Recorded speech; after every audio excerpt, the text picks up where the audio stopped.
तो चलिए प्यारे बच्चों, क्लास को स्टार्ट करते हैं और इस वीडियो में हम आपको इंग्लिश पढ़ना सिखाने वाले हैं। देखिए बच्चों, अंग्रेजी पढ़ने के लिए कुछ आप गलतियां करते हो जिस वजह से आप अच्छे से अंग्रेजी नहीं पढ़ पाते हो। उनमें से सबसे पहली गलती ये है कि आप मात्राओं को हमेशा अनदेखा करते हो। बहुत सारे बच्चे कहेंगे हमको मात्रा आती है या हमने मात्रा पढ़ी है। देखिए बच्चों, मात्रा को उस रूप में आपने नहीं पढ़ा है जिस रूप में आपको अंग्रेजी पढ़ना चाहिए। जैसे बहुत सारे बच्चे अंग्रेजी पढ़ने के लिए क्या करते हैं, बाराखड़ी की मात्रा पढ़ते हैं। बहुत सारे बच्चे क्या करते हैं, वो शब्दों को रटते हैं। बहुत सारे बच्चे क्या करते हैं, जो सुफिक्स वर्ड है, जो किसी शब्द के अंत में आता है, उसका एक फिक्स उच्चारण होता है, उसको पढ़ते हैं। उनको लगता है कि इस तरह के शब्दों को पढ़ने से हमको अंग्रेजी पढ़ना आ जाएगा, जबकि ऐसा नहीं होता है बच्चों। मैं क्लियर कर दूं, हिंदी की मात्रा अंग्रेजी की मात्रा पूरी तरह से अलग है। अंग्रेजी में आपके दो तरह की मात्राएं देखने को मिलेगा।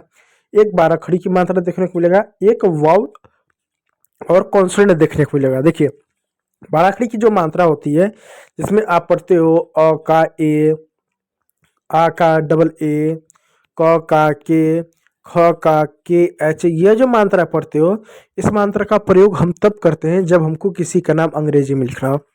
आपका नाम अंग्रेजी में लिखना हो, आपके शहर का, आपके गांव का या मोहल्ले का नाम अंग्रेजी में लिखना हो, तो इसके लिए क्या करते हैं, इस बाराखड़ी की मात्रा का प्रयोग करते हैं। या हिंदी वाली जो अंग्रेजी होती है, जैसे आप कहाँ पर हो, इस तरह की अंग्रेजी के लिए क्या करते हैं, हम जो है बाराखड़ी का प्रयोग करते हैं। लेकिन अंग्रेजी के जो मूल शब्द होते हैं, जैसे देखिए अंग्रेजी के कुछ मूल शब्द हैं, जैसे मैट, हैट, रैट, सेट, ये अंग्रेजी के मूल शब्द है। इसके लिए बाराखड़ी की मात्रा काम नहीं आती है। इसके लिए क्या करना पड़ता है, हमको वाउल और कॉन्सोनेंट पढ़ना पड़ता है। तो देखिए बच्चों, अंग्रेजी में आपके 5 वाउल होते हैं, जिनको हिंदी में स्वर बोलते हैं, ए, ई, आई, ओ, यू। आप अंग्रेजी का छोटा से छोटा शब्द उठा लीजिए, बड़ा से बड़ा शब्द उठा लीजिए, ऐसा कोई शब्द नहीं मिलेगा, ऐसा कोई शब्द ही नहीं बन सकता जिसमें मात्रा ना हो।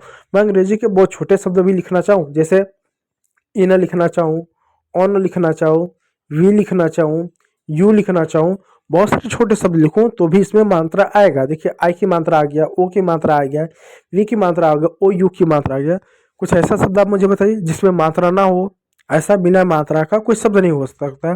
कुछ बच्चे कहते हैं नहीं, कुछ ऐसे भी शब्द होते हैं अंग्रेजी के जिसमें कोई मात्रा नहीं होती है। मैं पूछता कौन सा, तो बच्चे कमेंट करते हैं, पीएम हो गया, सीएम हो गया, एमपी हो गया, डीएम हो गया। इस तरह के शब्दों में बोलते देखो इनका अपना एक मतलब होता है और इसमें मात्रा होती नहीं है और बहुत छोटे शब्द हैं।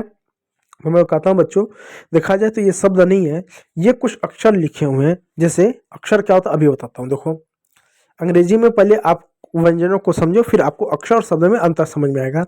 अंग्रेजी में टोटल आपके 21 कॉन्सोनेंट होते हैं, B, C, D, F, G, H, J, K, L, M, N, P, Q, R, S, T, V, W, X, Y, Z.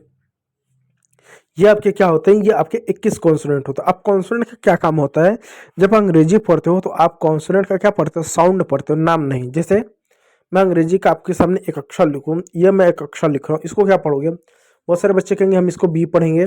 बच्चों, पढ़ते हो इसको बी, लेकिन इसका जो साउंड होता है वो ब के रूप में होता है। जैसे मैं एक शब्द लिखूं बी ओ वाई, तो इसको आप पढ़ोगे बॉय। तो आपने बी को यहाँ पर ब पढ़ा, बॉय, बैग, बिग, इस तरह के शब्दों में आपने क्या कहा, बी को ब पढ़ा, ना कि बी। तो इसका मतलब इसका नाम है बी, ये इसका नाम है बी, लेकिन इसका जो साउंड होता है ब के रूप में होता है। उसी प्रकार ये जो आपका 21 कॉन्सोनेंट होता है, अंग्रेजी पढ़ते समय इन कॉन्सोनेंट का साउंड पढ़ते हैं, ना कि नाम।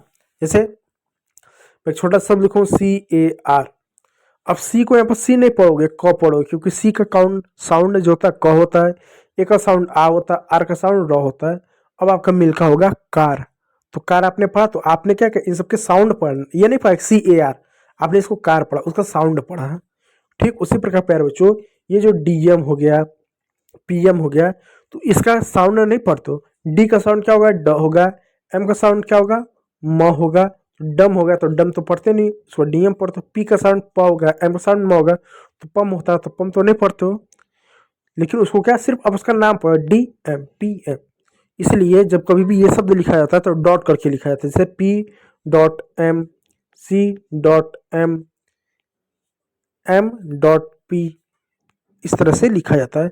फिर हम क्या सिर्फ उसका अक्षर पढ़ते हैं, ना कि वर्ड, क्योंकि ये कोई वर्ड ही नहीं बन रहा है, ये शब्दों को डॉट करके लिखा गया है। ठीक है पर बच्चों, शॉर्ट में लिखा गया है। चलिए तो इसको देखते हैं।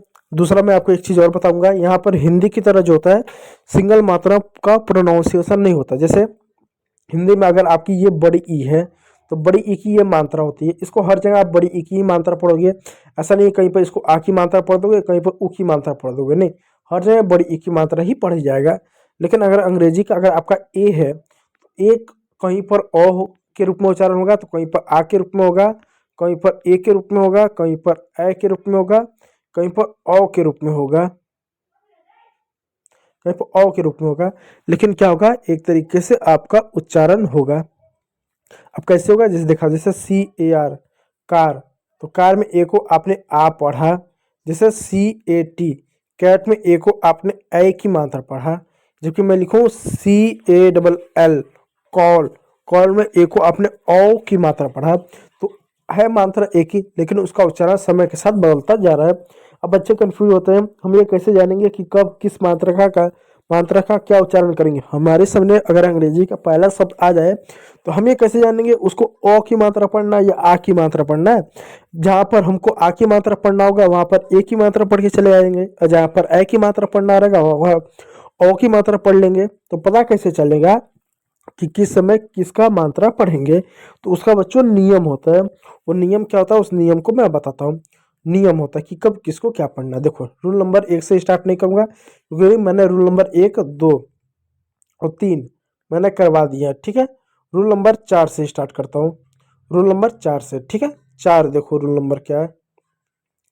रूल नंबर 3 से स्टार्ट करना है। ठीक है, 3 से स्टार्ट करते हैं। देखो देखो, जब अंग्रेजी के किसी शब्द में एक बार डबल एल आए तो ए का उच्चारण आप हमेशा ओ की मात्रा के रूप में करेंगे। ओ की ये मात्रा होती है, ओ की मात्रा के रूप में करोगे। और डबल एल को सिर्फ सिंगल एल लिखोगे। बच्चे कहेंगे 2 बार एल आया तो आधा ल लिखो फिर पूरा ल लिखो। नहीं बच्चों, जब 2 कॉन्सोनेंट एक बार आता है, जैसे double L, double S, double T, double P, double M, उनको एक बार लिखते हैं। ठीक, तो देखो CALL, सी का साउंड क्या होगा, साउंड लिखो, सी का साउंड क होता है। एक के बाद डबल एल आए इसलिए ओ का मात्रा, डबल एल का ल हो गया कॉल। कॉल मीन्स होता है पुकारना या बुलाना। ठीक है, उसी प्रकार एक और शब्द है BALL, बी का साउंड ब लिखो, एक बार डबल एल है इसलिए ओ का मात्रा और एल का क्या ल हो गया आपका बॉल। उसी प्रकार प्यारे बच्चों यहाँ पे एक और शब्द है SMALL। अब थोड़ा सा बड़ा पढ़ेंगे। देखो, शुरुआत में 2 कॉन्सोनेंट है। अब मैंने बताया कि जब 2 कॉन्सोनेंट एक साथ होते हैं तो पहले वाले कॉन्सोनेंट को आधा लिखते हैं। तो एस का साउंड होगा स, एम का साउंड होगा म, जो कि इनके बीच में कोई मात्रा नहीं है और अलग अलग है, इसलिए आधा स लिखो, पूरा म लिखो। ए का क्या होगा, ओ की मात्रा होगा, डबल एल का क्या, ल होगा। हो गया आपका स्मॉल, स्मॉल नहीं स्मॉल, ओ स्मॉल। और भी कुछ शब्दों को आप पढ़िएगा, जैसे स्टॉल। ठीक, तो शब्द देखिएगा, पढ़िएगा, ball, call, MALL, mall, TALL, tall, FALL, fall, HALL, hall, STALL, stall, small और ऑल। इस तरीके से आपके सारे के सारे आपके शब्द होंगे। ठीक है, चलिए रूल नंबर 4 क्यों चलते हैं। रूल नंबर 4 क्या कहता है, रूल नंबर 4 ये कहता है कि जब अंग्रेजी के किसी वर्ड में ए के बाद आर आए तो ए का उच्चारण हमेशा आ की मात्रा के रूप में करते हैं। किस मात्रा के रूप में करेंगे, आ की मात्रा। आ की मात्रा कैसे, देखो CAR, सी का साउंड लिखो, सी का साउंड होता है क, ए का साउंड क्या होता है आ, आर है इसलिए आ की मात्रा। आ की मात्रा का क्या ये सिंबल होता है, आ की मात्रा हमने लगा दिया। और आर का क्या होगा, र साउंड लिख दो, हो गया आपका कार। उसी प्रकार एक और शब्द है प्यारे बच्चों, BAR, बी का साउंड ब होता है, ए के बाद आर है इसलिए आ की मात्रा र हो गया आपका बार। उसी प्रकार कुछ और शब्द है, PA, यहाँ पर देखो इसका डार्क लेते हैं, DARK और PARK, 2 शब्द लेते हैं, एक साथ समझेंगे। ठीक है, अब देखो डी का ड लिख दो, ए का आ लिख दो। और मैंने कहा है कि जब 2 कॉन्सोनेंट एक साथ में पहले वाले कॉन्सोनेंट को आधा लिखते हो, तो आर का आधा र ऐसे लिखोगे, र होगा तो आधा र ऐसे लिखोगे, और के का क, तो क लिखने के बाद आधा र ऐसे लगा दो, हो जाएगा आपका डार्क। उसी प्रकार पार का भी होगा, पी का प, ए का आ की मात्रा क्योंकि आर है, आधा र ऐसे होगा, के का क हो जाएगा पार्क। ठीक है प्यारे बच्चों, पार्क हो गया। देखिए बहुत सारे शब्द हैं, कार, फार, स्टार, डार्क, फार्म, आर्ट, इस तरह से ए का उच्चारण हम यहाँ पर करेंगे। तो उम्मीद करूंगा प्यारे बच्चों कब ए को जो है औ का रूप में पढ़ेंगे और कब आ के रूप में पढ़ेंगे मैंने बता दिया। और बहुत सारे बच्चे कहेंगे PAST में पास्ट हमने पढ़ा, आर तो नहीं है, तो हमने क्यों पढ़ा? GLASS ग्लास में हमने इसको ए को आ पढ़ा क्योंकि यहाँ पर आर तो नहीं है। तो इसके लिए ना आप अगला पार्ट देखो, उसमें मैंने बताया है रूल नंबर मैंने 5 में वहाँ पर आ क्यों पढ़ेंगे। तो अगले वीडियो में उसको देखेंगे। तो वीडियो को देखने के लिए बहुत बहुत धन्यवाद।